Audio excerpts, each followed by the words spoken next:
被血魔附身后，我陷入了昏迷，眼看血魔要屠戮众人，却突然跪地求饶，然后离奇消失。不等我醒来，曹李氏等人又被鬼来电拉入阴狱。在曹李氏的牺牲下，大家侥幸逃脱。为了救被困的曹李氏，我只身前往阴狱。我不知道的是，众人被拉入阴狱都是一个神秘人的手笔，他打算借百年厉鬼除掉我。迷失方向的我遇到女纸人，被告知曹李氏已进入了幽都皇宫。想到曹李氏还在里面，不能耽搁，我硬着头皮朝大门走过去。来者何人？可有诏书？那个，我想问问有没有？没有诏书，竟敢擅闯幽都王宫，不怕死吗？我的心底没来由生出怒气。放肆！区区几个阴兵也敢挡我去路？阴兵们都愣了一下，他们自打当差也没遇到这么虎的人，不由得将我上下仔细地打量了一遍。阁下是什么人？可知道这是什么地方？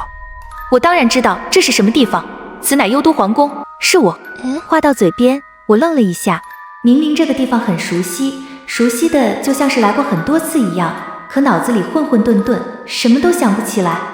阴宅看着虚空中的景象，殷怀远眯起眼睛，不由得冷笑了一声。幽都使者为朝拜幽都之主时，方得入宫，平素借于外当差。若无幽都之主召见，岂敢擅闯宫门，非贤命常矣。吾本欲观其是否与阴差忍熟，以探听情有，方可辨其真伪。显观之，诚如无名氏所言，此女实非幽都使者。他心中升起一丝恼怒，恨不得立即冲过去将他千刀万剐。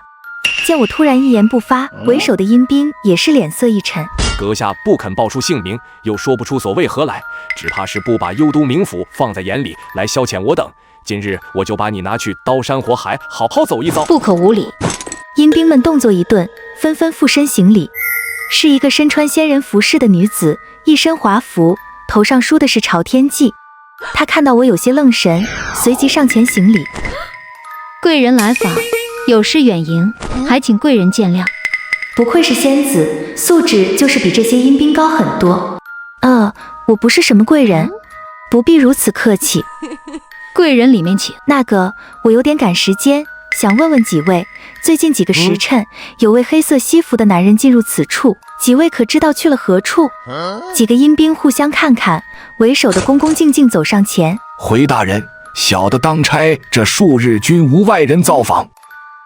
我回头看去，女纸人已经不见了踪迹，可能是我弄错了，今日就先告辞了。贵人还会再来吗？这里是阴域幽都，是死后的魂归之地，等我死了，应该也会再来吧。能提前跟这神仙姐姐混个脸熟也不错呢。等时候到了，自然还会再来。明纸仙子望着小天的背影，眼底有一丝激动之色。只愿贵人前路顺遂，早日回来。等二人都走远，几个阴兵才凑过来，一脸的八卦。八总，那位姑娘到底是什么人啊？为什么明纸仙子都对她毕恭毕敬，口呼贵人？我怎会知晓？不过连明纸仙子都不敢多问，只怕身份不简单。别瞎打听了，等会里面怪罪下来，把你打下18层地狱，里面的刑罚全都让你受一遍。几个阴兵对视一眼，噤若寒蝉。殷怀远已经彻底麻了，嘴巴一直没能合上。竟然幽都王宫之仙子一呼其为贵人，此乃何等身份？向者比女言为幽都使者，非敢攀附，竟乃微服私访也。吾本可依附显贵，岂料为那无名氏所忌。若是此等大人物知今日之事，皆无所设局，吾诚惶诚恐，18层地狱恐真要走一遭矣。他只觉得后脊背发凉，脸色也愈发苍白。事已至此，唯有一不做二不休，行此下策矣。殷怀远眼神阴冷地看向地上仍旧昏迷不醒的曹李氏，这次不会再搞错了吧？刚才是小女子失礼了，这次不会错了。那位大人如今已在阴宅，小女子已经跟殷大人确认过了。阴宅内一片欢声笑语，殷怀远谄媚地给曹李氏倒着酒。大人太客气了，如若不是大人，曹某还不知会身处何种险境，曹某真是感激不尽。不敢当，曹大人吉人自有天相，殷某适逢其会，不过顺手为之耳，不足挂齿。大人，何大人已经带到。何大人大驾光临，殷某有事远迎，还望大人海涵难。前番消息传误，只生乌龙，实在最甚。何大人，难怪这百年老鬼对我如此客气，原来是惧怕何探元。这老鬼的修为深不可测，却对何探元如此恭敬，难道何探元的修为真的这么强？不对，这可是阴域，活人的修为和灵力都大受压制，生命力也会不断流逝，哪怕是融合境在这里，也只能发挥出3/10的实力。难道是因为他背后的势力？杨理事提到过，他背后有一个无法探知的隐世家族。如果在阴域也能有这样的影响力，那这个家族的底蕴简直超出想象，是连特安局都不能随意触碰的存在了。曹理事越想越心惊，时间不等人，跟殷怀远客套几句，我便领着曹理事要走。殷怀远眼神一沉，冷不防朝我背上打出一物，我只感觉浑身一激灵。殷怀远，你干嘛？此地阴凉，文瑞慎重。在纸人的帮助下，我们很快原路返回。何探元醒了，何探元，曹理事他怎么样？曹理事还没醒来，他头上的血条只剩一点，我眼疾手快地给他点了几指。曹理事的脸色肉眼可见地红润起来。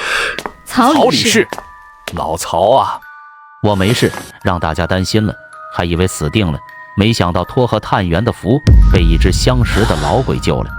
此地不宜久留，血魔已死，还有人把我们拉入阴域，只怕收买飞行员的另有其人还在暗处盯着我们。离开村子没走多久，就遇上了总部派来搜寻的队伍，一行人顺利抵达了京师。总部是一座大楼，就在京师城内。老杨，老曹，卢理事，老杨啊，这次辛苦你们了。这位是？这就是何探元，何探元，这位是总部的卢理事，我的老领导。卢理事，你就是何探元，就是你一刀斩杀嵩山鬼母，喝退张武两家的那2个融合境老东西，又击杀了血魔，还舍身去阴域救了杨理事。我只感觉脸上有些发烧，我哪里有那么厉害？尤其是击杀血魔，我是有个简单的计策，但是还没实行呢，血魔就自己死了。我没那么厉害，只是运气比较好罢了。众人无语，他又开始低调上了。年纪轻轻屡次立下大功，又不骄不躁，前途不可限量啊！上交完赤刀后，黑蝶等人去了医务室检测，我跟随曹理事等人来到审讯室。这位是19号，擅长精神系，能探知人的意识。19号是一个很年轻的女孩，看起来才17、18岁。我看了眼她的血条，暗暗吃惊。李婉醉，210点，开光境初期，28岁，擅长精神力法术。居然已经28岁，保养得这么好，不是，这血条这么八卦的吗？审讯室里，19号只是接触到王德发，王德发就两眼发直，变得木讷。19号抬头看了看墙上的显示器，显示器突然被打开，跳了跳，出现了画面。画面里，王德发正站在一个病房外，痛苦不堪。病房里是他年幼的女儿，有人突然出现在他身后。画面闪烁跳动，一下子变得模糊起来。19号也露出了痛苦之色。不好，对方在他脑海里留下的禁制太强了，这样下去，19号会被反噬。你有办法？我可以试试。何探元他不是冒失的人，他既然说可以，就一定可以。卢理事点了点头，我推门而入。19号，按我说的口诀运行灵时，不然你会遭受对方的禁制反噬。元气之本，金火天丁，一念所至，神级化形。收入单元，女道和真。这功法跟特安局学校的相似，但却玄妙得多，还能增强灵识。难道我之前学的并不完整？灵识功法少之又少，江湖上流通的大部分还不如特安局学校的。这个如果拿出去，只怕会在玄术界引起一片腥风血雨。这人居然就这样给了我。集中精神，别走神，不然会遭到严重反噬。这个口诀是19号头上的小字符现，也是当下唯一的破局之法。19号收敛心神，显示器里的画面又变得清晰起来。那是一个穿着白西装的男人。你是什么人？在下是谁不重要，重要的是我能救你的女儿。这一颗能让她保命，是成后我会再给你一颗，让她痊愈。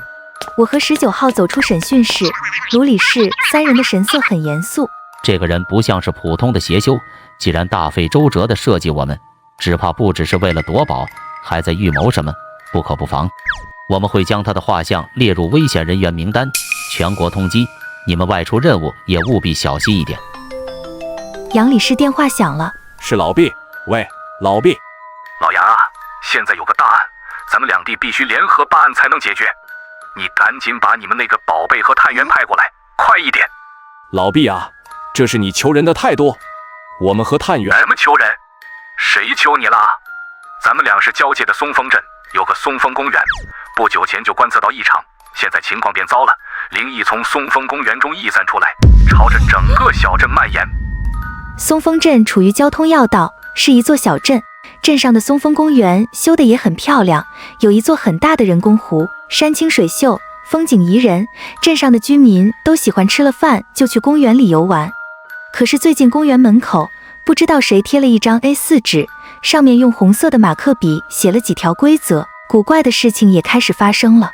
欢迎来到松风公园，为了让游客得到最好的游玩体验，请遵守以下规则，并注意自身安全。第一，本公园工作人员只穿蓝色工服，请勿接触红色工服人员。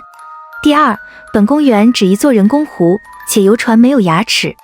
第三，本公园没有通往树林深处的羊肠小道。第四，本公园没有饲养任何陆地动物，特别是红色的梅花鹿，如果看见，请不要靠近。第五，本公园的小丑不卖飞不起来的气球，如果您看到穿着小丑服饰贩卖不飞气球的人，请不要购买他的气球，立即联系穿蓝工服的工作人员。第六，本公园的儿童游乐场里没有封闭式的旋转滑梯，请不要让你的孩子玩耍这种滑梯。第七，本公园只有一座公厕，且没有镜子，如果你在厕所里看到了镜子，请不要犹豫，立刻以最快的速度离开。祝您游玩愉快。